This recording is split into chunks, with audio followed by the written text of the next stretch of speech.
বিনিয়োগ করে মালয়েশিয়াকে দ্বিতীয় আবাস বানানোর প্রকল্প ঘোষণার পরই সেই সুযোগটি লুফে নিয়েছেন বাংলাদেশের অবৈধ ও কালো টাকার মালিকরা। গত বছরের ডিসেম্বর পর্যন্ত ৩৫০০ জন বাংলাদেশি মালয়েশিয়ার দ্বৈত নাগরিকত্ব পেয়েছেন। কালো টাকার ব্যবহার নির্বিঘ্ন করা ছাড়াও অনেকেই নিরাপদে উন্নত জীবনযাপনের জন্যই এ সুযোগ নিচ্ছেন বলে মনে করেন বিশেষজ্ঞরা। তারা তাদের ছেলে মেয়ে সন্তানদেরকে ওইখানে মানুষ করছে, ওখানে লেখাপড়া শিখে ওখানে সেটেল করে দিচ্ছে বাংলাদেশের টাকা নিয়ে, এবং এটা চলতে থাকবে।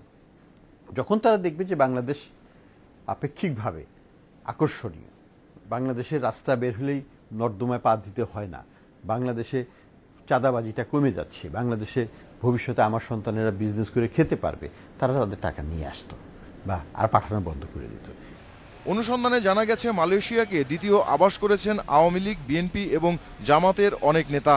তাদের মধ্যে রয়েছেন নারায়ণগঞ্জ এলাকার 2 সহোদর সংসদ সদস্য, বর্তমান সরকারের একজন মন্ত্রী, বিএনপি সরকারের সাবেক এক অর্থমন্ত্রীর ছেলে।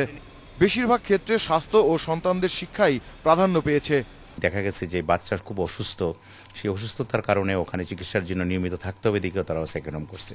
বাচ্চাদের পড়াশোনার জন্য ভালো ইনস্টিটিউশন আছে, ভালো কলেজ আছে, ইউনিভার্সিটি আছে মালয়েশিয়ার কাছাকাছি মুসলিম কান্ট্রি, সেই হিসাবে অনেকেই সেকেন্ড হোম করছে। শুধু কালো টাকাকে কালো টাকার মালিক তারাই যায় নাই, সাথে অন্য লোকও গেছে। জাতীয় রাজস্ব বোর্ডের সাবেক চেয়ারম্যান মনে করেন বিষয়টি নিয়ে কাজ করার সময় এসেছে। বিদেশে বিনিয়োগ করার মূল আইনটাকেই আমাকে বিবেচনায় আনতে হবে, সংস্কার করতে হবে। Mahbub Alam, independent news, Dhaka.